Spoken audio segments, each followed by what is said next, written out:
Whew, what's going on, guys? Whew, hope y'all heard that on the mic. Anyways, welcome to the first installment of A Word with the Wise. It's your boy Brian, aka BTHEWISER.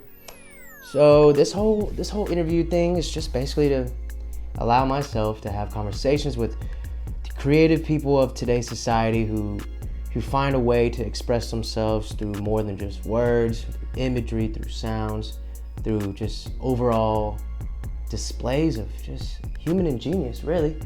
I mean, there's no better way to say it. But first guest on the show is who other than me, you know what I mean?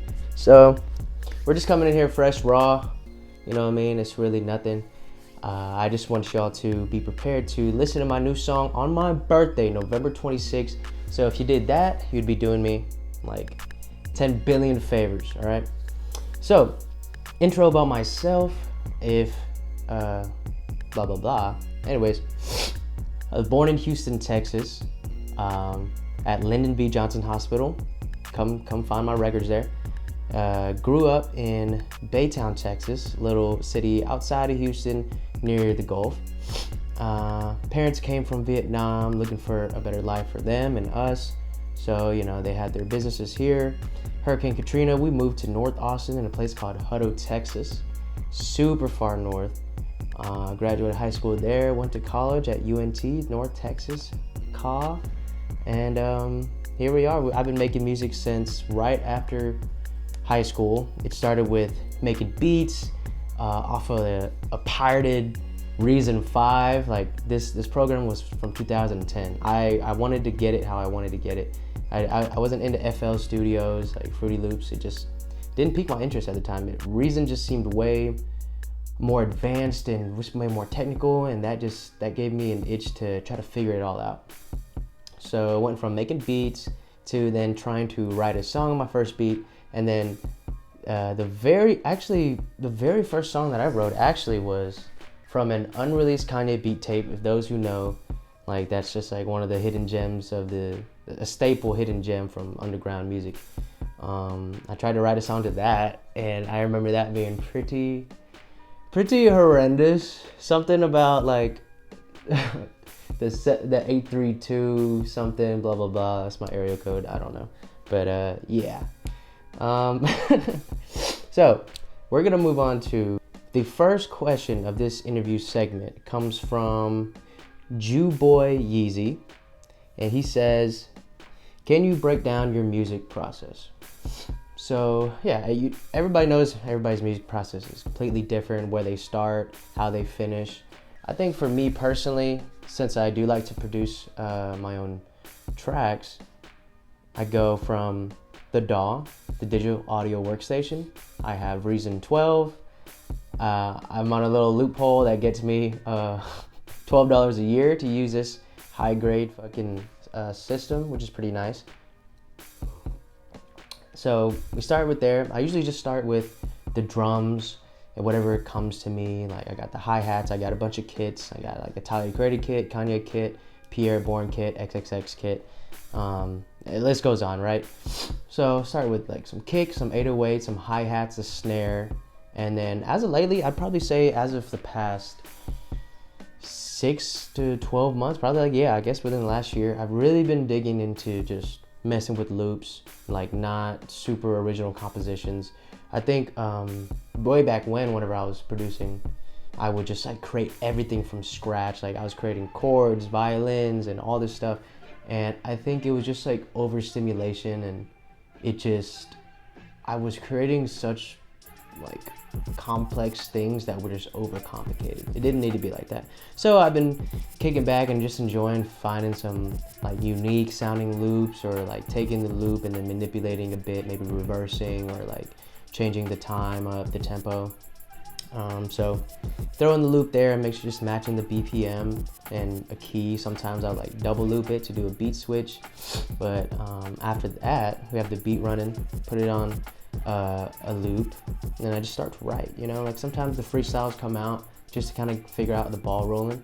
But after getting some more equipment and things, and it's true within a lot of artists, so I'm sure a lot of y'all can agree, punching in is like one of the most the process is so so hands off and so natural that you truly get to just sound like your true self. And that sounds redundant, like, you know, you truly are your true self. That's your true form. But I mean, you have writers, you've got freestylers, like you got Wayne, Thugger, everybody who just fucking goes off the top. And sometimes the music just comes out better like that because you don't overthink it and there's no second guessing. But I will say a majority of my work has been written. There's only a handful of things that aren't even released that were just straight off the top. So I'd say that punching in, you know, bar for bar or every 2 bars really is how I gotta get going. And then let's say I do a mixture of, you know, freestyle off the top and then sitting on it for maybe like 10 minutes writing, or maybe I got writer's block, I come back to it. But I would say that goes into the DAW, and then we start recording. Then we start adding in like the reverb, the compressor, the maximizer, start EQ the highs and take out the lows. And then from there we go hit the mix master, right? We carve out a little space in the beat so my vocals can sit in it. We make sure there's no sibilance in my voice that's like yeah, you know, all that sound. And then, you know, you have to have the whip test, the speaker test, and then the phone test, right? So you got to listen to your songs through all these different mediums. So I just play through that different things. Sometimes in a rush, I just hear it off my monitor speakers and then play the Bluetooth speakers downstairs. And I'm like, all right, whatever, it's good. But you actually learn a lot from just putting in your car's speakers, and then you get to hear the different frequencies stand out a little bit. But yeah, after that, it just goes to the Google Drive, probably sending it to some of the homies. Be like, hey bro, what do you think of this? So that's pretty much my music process. Yeah. So all right. So next question comes from Migo Take Off You Clothes. What is my dream recording session and Bleezy rotation? Man, that's a tough one. It's a pretty tough one. Dream recording session. Okay. I've kind of thought about it. So for sure, Pharrell, Kanye, Timbaland, me. We'll go one more. I'll probably have to go. The recording session. Oh, we just got to make fire bops after bops. Like, oh man. I guess I would put in. This is a plot twist, but I go Jay-Z.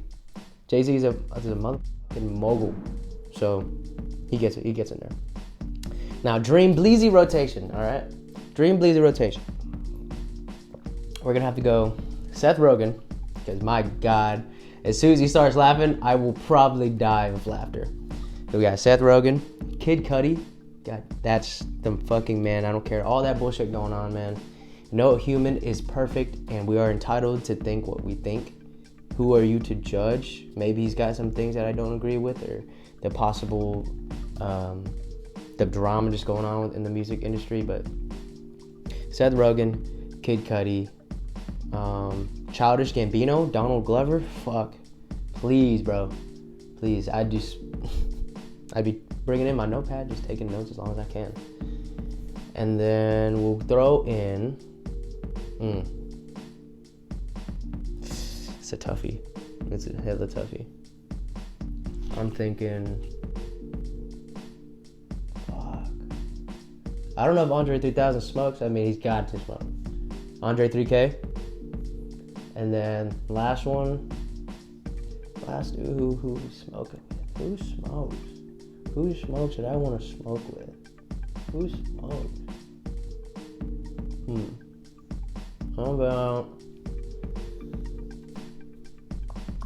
I don't know. That's a tough one. You know, we ended at 4. All right. Next question comes from. Who we got here?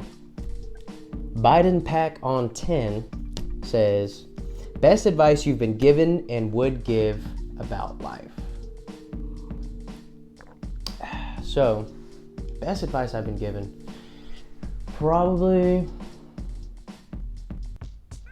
really just enjoying the process of things, you know? Like, yeah, there's a journey, or yeah, there's the destination and everything you aspire to be, but you find yourself in a constant loop of trying to always better yourself and thinking you should be somewhere else when you're not, and it just ultimately tears you down.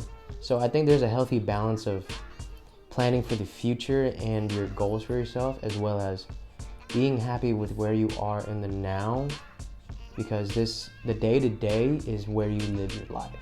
Like when you go to sleep and wake up and it's a new day, you woke up today, like that is the beauty of what life is. Because in that day, you can decide to do what you want to do. You know, it's not obviously do whatever, like, you know, go fly to fucking Antarctica. But I think within the bounds of your reality, you really do have more control than you think. So it's just really focusing on what you want, how you want it, and when you're gonna get it. All right, there's a lot of talks about the manifestation and scripting that your world is already yours, if that makes any sense. Like, I learned a lot through my ex about talking about speaking things into existence, but as if they've already happened. You know, it's like I have my vision board up there that's like shows screenshots of my bank account and me performing and my social media followers. So it's like it's already happened. So your mindset attracts that likelihood, right? That's like thinking that I'm already eating my McDonald's like 20-piece nugget. Like I already had it and it tastes so good. And then somehow maybe my roommate later is gonna bring home extra nuggets and there it is. So it all comes, it's all in the realm of possibility, right? You can write it down, you can speak it, but if you do all that, you have to do the vital thing is believe it. Belief and faith is like one of the most intangible things, like that creates the biggest difference. And I'm not a scientist or a theologist, but there's a lot of proof that I've seen in my life that is more than enough for me to continue truly believing in myself and reaching for the fucking stars and just dreaming so big. Because you know what? This is my one and only life, so why not just throw my all into everything, you know? Like, at the end of the day, I cannot die and have regrets, you know? Realistically, yeah, you might have some regrets, but if you live with that in thought and act to make sure that you fulfill everything you need to fulfill in this life, then there's no one stopping you but yourself. You know, I hate to throw the cliche out there, hate to do it, but just you that's holding you back. So you really need to let yourself go. Let yourself breathe and be who you should be. You know what I mean? So anyways, I don't want to run on too long, but okay. Number 4 from Frank Ocean Not Gay 222. We just said that. 5 things you can't live without. GQ style. All right, 5 things we can't. All right, so we're gonna start with this bad boy right here, the Bulova Marine Star. I would say that I've got a lot of compliments on this thing. Every man needs a stainless steel watch, the black and chrome or black face. This was a gift from my mom like 4 or 5 years ago. And the battery is barely now slowing down. So right here I've got 3 o'clock, but realistically it's probably 3:05. So yeah, this is a piece of beauty I would love forever. We've got down here, this bad boy right here. This beautiful tie, absolutely beautiful, right? Christian Dior vintage find. I'm gonna show close-ups of it a little bit later, but my God. Made in USA, fabric woven in Italy. All silk. Christian Dior. I adore your Dior. This, once I show the close-up, the pattern is absolutely beautiful. You got navy blue, some darker purple mixed with the white cream and some aquamarine. It's just killer. It's stunning. You know what I mean? I always get compliments on this tie as well. All right. Then we've got these Air Max Deluxes, navy orange or navy blue laser orange, right? Absolute favorite Air Max, absolute. And there's a funny story behind these shoes right here. About like 3 years ago, my sister gave me $100 to order them. I was ordering them resale, right? So I'm in college.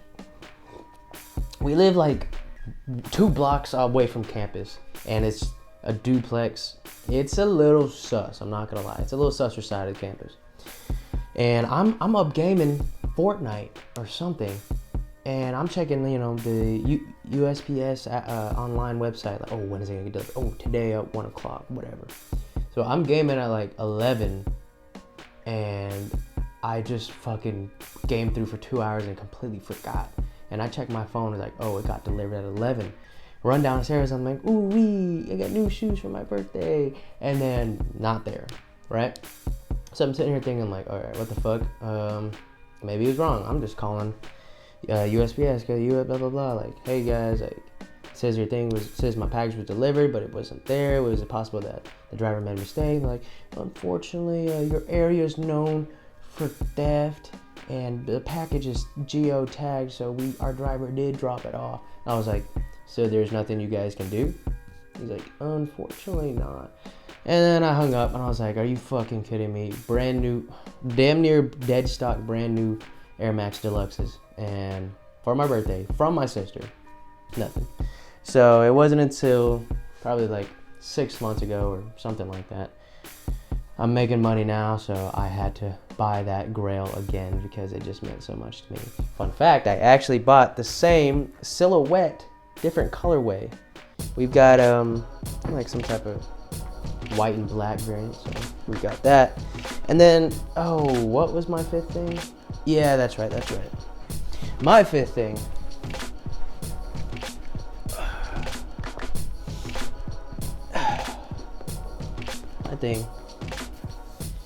My MacBook, 2012 MacBook from Mr. Dr. Professor Carter. Shout out to him for giving me this for a lick.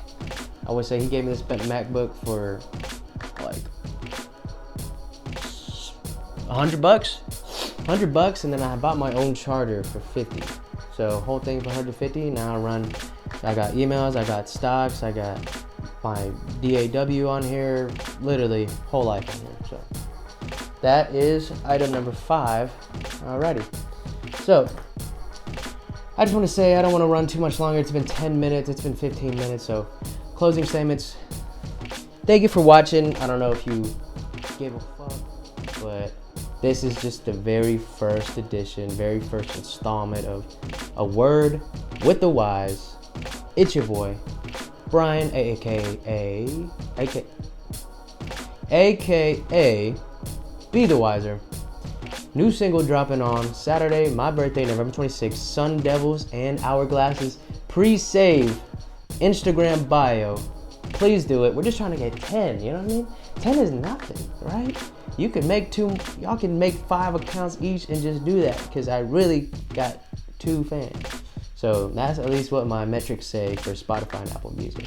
So if you're a real fan, please go pre-save that. I would greatly appreciate it. I'm out here trying to live my dream, chase a full-time job, do my side hustles, and still stand tall and have a social life. But here we are. It's your boy Brian. Thanks for tuning in.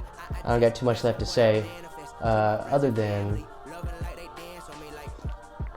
RIP Takeoff. Krishan is a crazy fucking dog that I would put down in 5 seconds of meeting. And yeah, catch y'all next time.